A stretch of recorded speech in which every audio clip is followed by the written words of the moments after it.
But that was one of my favorite moments of this season. Oh my God. Look, and Maria is turning red over here. Right.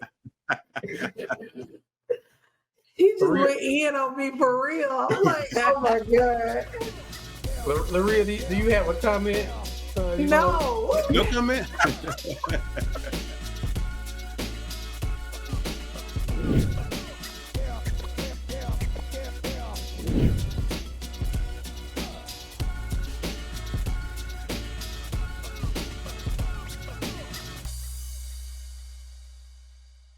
Hey everyone, and thanks for joining once again. My name is Chris Colston. I'm here with Isaiah Tukes, Kimberly Lake, and Laria Reed, and we are 4 Friends in a Book.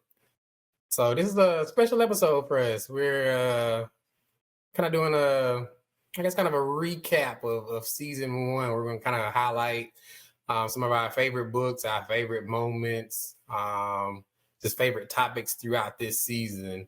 So first and foremost, if you're new to the channel, I need you to stop right now.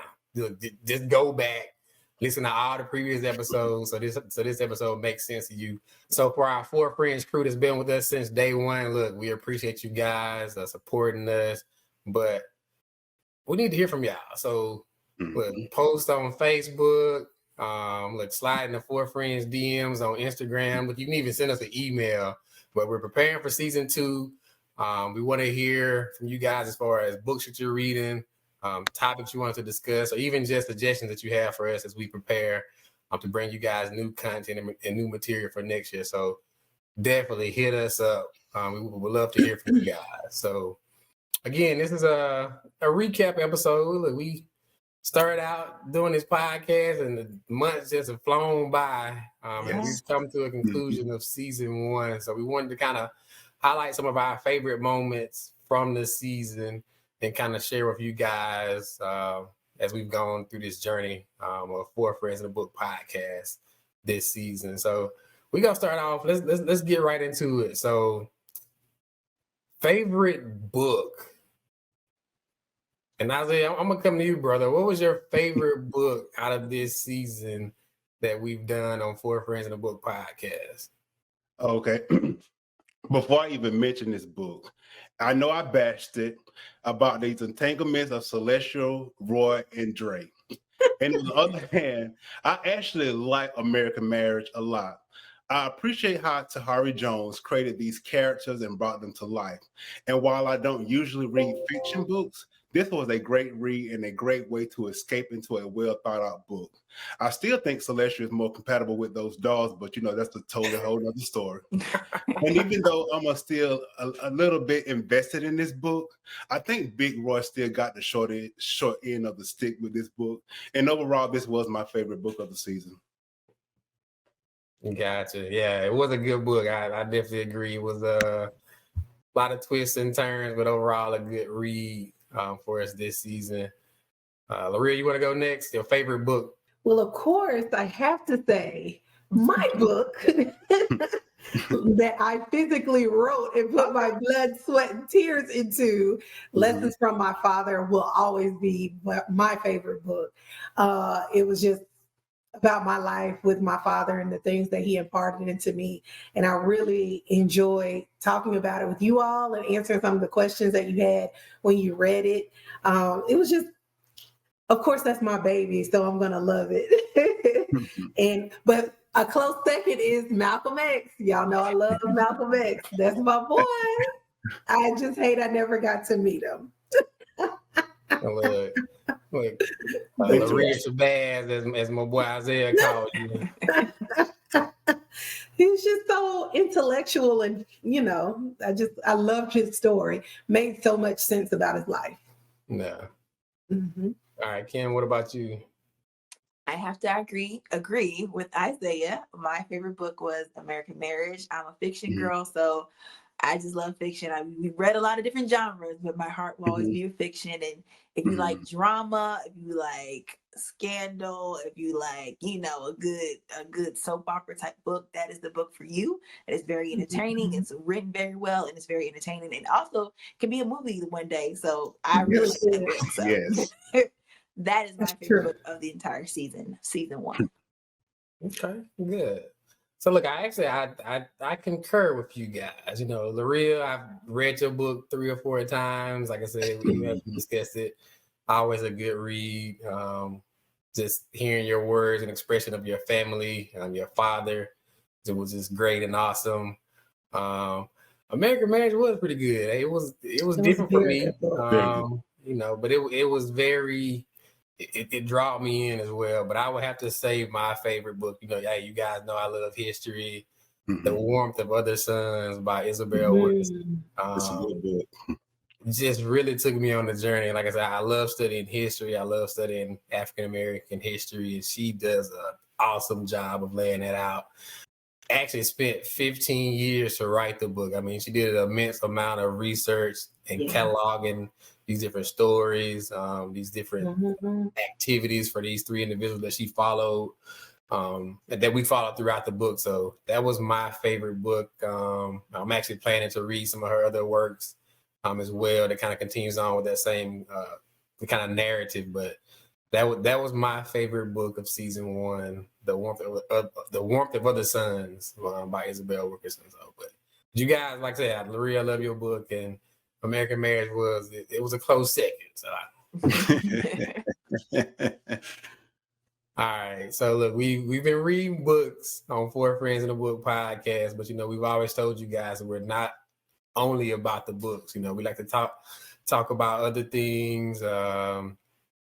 You know, that are going on within our community, within you know, the world, this nation.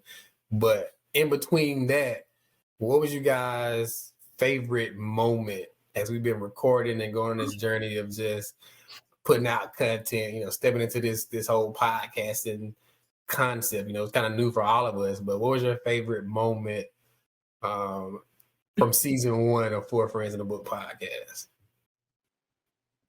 Kim, you want to start? Sure. My favorite moment was when one of my co-hosts, Isaiah, was going in on my favorite character for my favorite book of the season, American Marriage, Celestial. He went in on her. You know, I don't think it was warranted. The other panelist co-host thought it was, but that was my favorite moment of the season because it was hilarious. Yeah. Hilarious. Yeah. I was going to invest it. That was actually my favorite moment as well. Yeah, Isaiah, he really went in, like it was like clip worthy. I think hilarious. We captured it and threw it up on our Facebook and Instagram as well, because he just went in on Celestial and just talking about, you know, her and these dolls. So yeah, with that being said, let's throw to that clip right now and check it out real quick. Who do you think she was best suited for or more compatible with? Andre or Roy? Isaiah, what are your thoughts? My thoughts is I think she was more compatible with those dolls that she made. This lady, Celeste was just all over the place for me of what she wanted in a relationship. So if we're gonna talk about Celeste, we got to start all the way from the beginning now. Yeah, keep it real.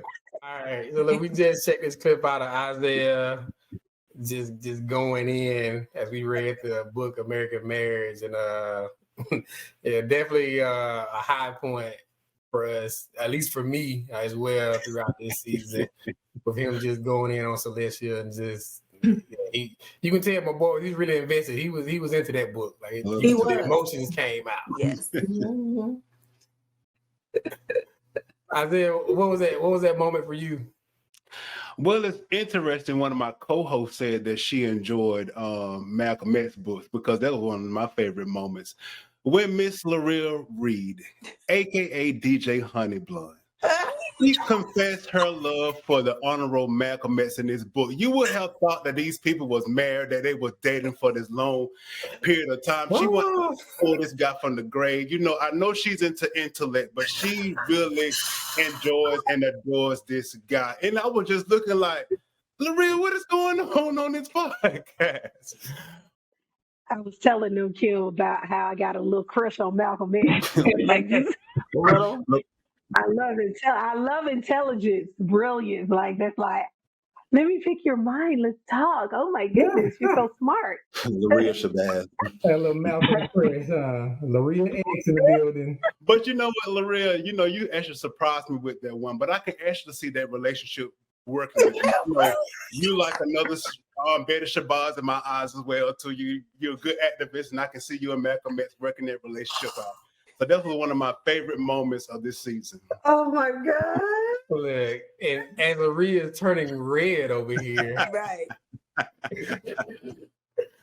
He just went in on me for real. I'm like, oh my God.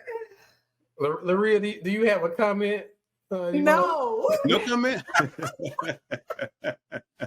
He didn't put out my DJ Honey Blonde nickname. He just went in on me like he did Celeste.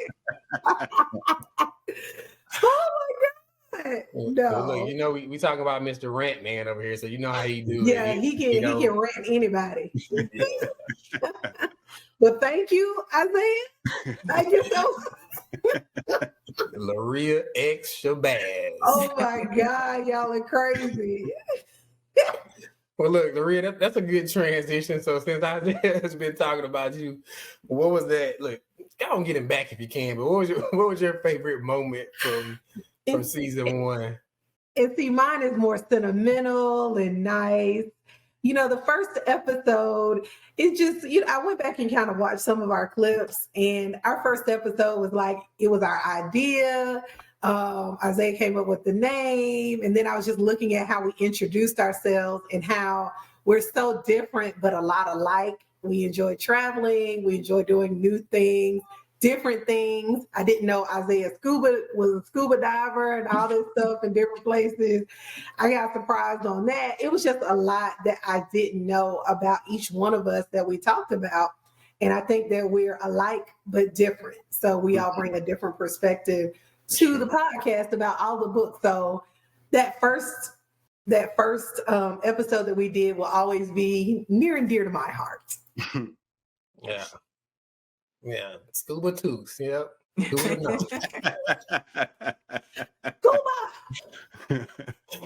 Nah, that was a good point. And even like I said, how we started out, it was just getting into this podcasting environment, and starting out, like I said, we've all been connected, but we do have different perspectives. We enjoy different activities, but there is a common thread that's kind of all kept us together. And I think as you guys have been watching, you kind of see that unfold throughout the podcast. So hope you guys are enjoying our different perspectives, but also the commonality that we share as well. So yeah, it's good. It's good. So as I kind of mentioned before, Four Friends in the Book podcast, we're not just about books. We talk about current events, things that may be trending on social media, relevant topics within our community, within our country, within this world that we live in, which we kind of just addresses like those hot topics. So even with that being said, Laria, what was your favorite hot topic from season 1 of Four Friends in the Book podcast?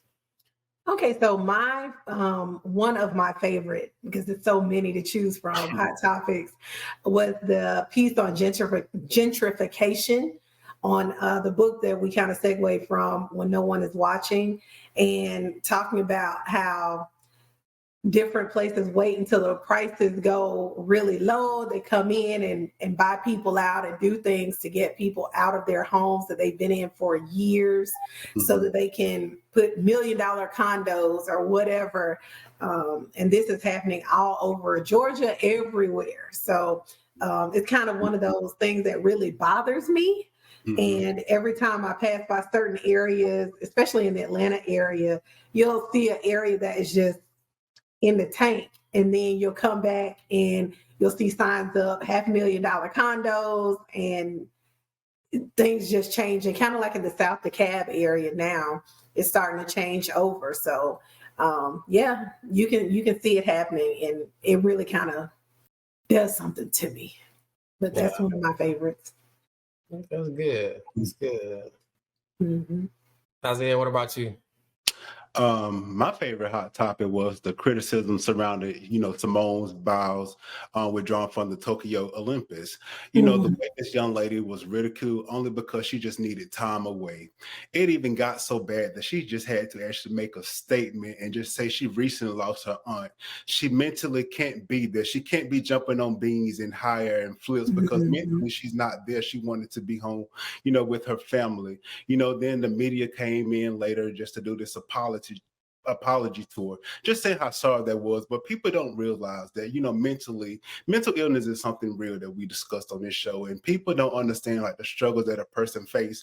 And the reason that I resonated with that, because I understand how that feels when you're trying to back off because something is going on behind the scenes, but you just don't want to put everybody into it. And sometimes you just need the time, the way just to get yourself refocused. And that was one of my favorite hot topics, the way they just did her and just went out the way like she's just not a human being. Like she has emotion, she has feelings, even though she's Olympian champion.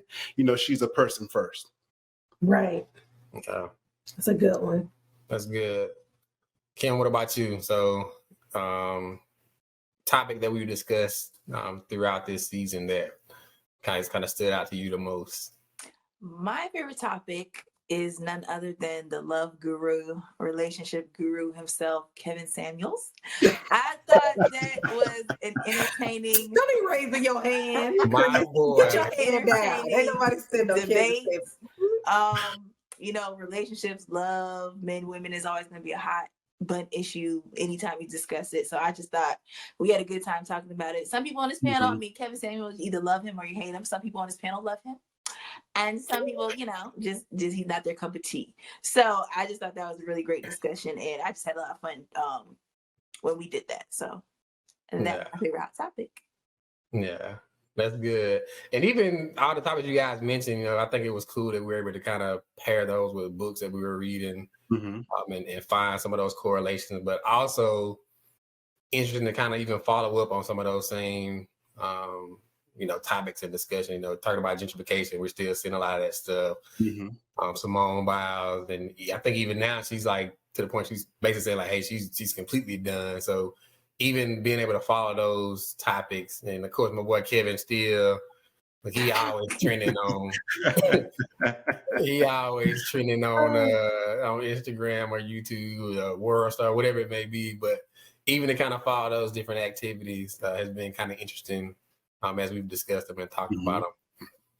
I think for me was the very first episode we did where we're talking about George Floyd and just some of the things we've been experiencing, within our country and just worldwide here lately, and to kind of still see that thread, still kind of unraveling in other areas. So right now, we're in the Ahmaud Arbery trial and just kind of seeing how that's playing out, and even seeing some of the correlation between the George Floyd trial and the trial that's going on now, and just it's just I don't know, it's crazy that we're kind of just in this cycle, and it almost like it's just still surreal that we're kind of in this state, and to kind of see these similarities between these different activities that we've seen as far as social injustices, police brutality, and just crime and just things that are going on in general. But so that was kind of my I guess favorite topic, because it really just shed a lot of light. I think we had a good conversation and good expression of what we were feeling at the time. But even now, that topic is still very relevant, because we're kind of in that same situation now, going with the trial for Ahmaud and trying to get some justice for him. So yeah, it's a good discussion, guys. Yeah, we season 1 we flew by. It was great. Yeah. Great. I had a good season. It was. And so we have a lot of exciting things for you guys planned for season 2. So again, stick with us, hit us up with some comments, recommendation, books, whatever you have for us. Another thing we gonna continue to do, we gonna hit y'all with these rants. We ain't getting away from that. So even with that being said, we gotta come to my boy, Mr. Rant Man himself. It wouldn't be an episode if we didn't hit on a rant. So Isaiah, what was your favorite rant from season 1? I don't want to rant about a rant, but I think my favorite rant was regarding this situation with this voting bill. We're still trying to get this for the people at, passed, as well as to the John Lewis Voting Act. Why hasn't it been passed yet? Like, something is actually going on. We have delegated, we have put people into place, and we're still actually fighting this thing, today. I don't understand what is going on. People are intentionally, just trying to hold back the votes of Black and brown people. That is something that we just see single day in the news. And I think the more that we actually put this information to the forefront, like, no, we're not going to let this go. Like, our ancestors fought so hard for us to have the right to vote. And we cannot lose their right to vote. I don't care what bills they're trying to pass, but we have to combat that. We're just showing up to our Congress leaders and our senators and just saying, no, you all need to pass this right. I encourage everyone to actually contact their local senator and their local congressman just to actually get this information to the forefront. This cannot go cold any longer. We have to get this thing passed because we're depending on it, like our life is depending on it. And I think that was actually my favorite rant of the season. That was good. Look, you almost went into a rant. I try not to. It wasn't a full out rant, but you was getting there, man. He's almost there. I saw that little vein so it popped out your head. I was like, oh. But again, we thank you guys for tuning in with us, for joining us for season 1. It flew by so quickly. We're gonna take a little time to kind of just enjoy the holiday season, spend time with family and friends. So we suggest you guys do that as well. But hey, don't stop reading and be mindful. We coming back. We gonna be back. So in the new year, and even with that, I said, y'all gonna give him a little snippet, give them a little hint about what we're going to, the first book of 2022 that we're going to be breaking out with starting in January. As my brother Chris said, even though we're taking a small break, we are coming back, and we are coming back hard. Season 2, we're going to start with Will Smith's anticipated memoir called Will. I encourage y'all to actually read this book, follow along with us, because we're going to start off season 2 with a strong hit, and you don't want to miss it. Exactly. So look, hey, go pick up that book now. Again, we want you guys to read with us and join us, as we're reading, so we can have some good discussion about these books. So as always, thank you guys for tuning in. Thank you for all your support. Happy New Year's, all that good stuff. Happy holidays. And again, let's continue to read, let's learn, let's grow, and let's have a discussion here on 4 Friends in a Book. See you guys soon.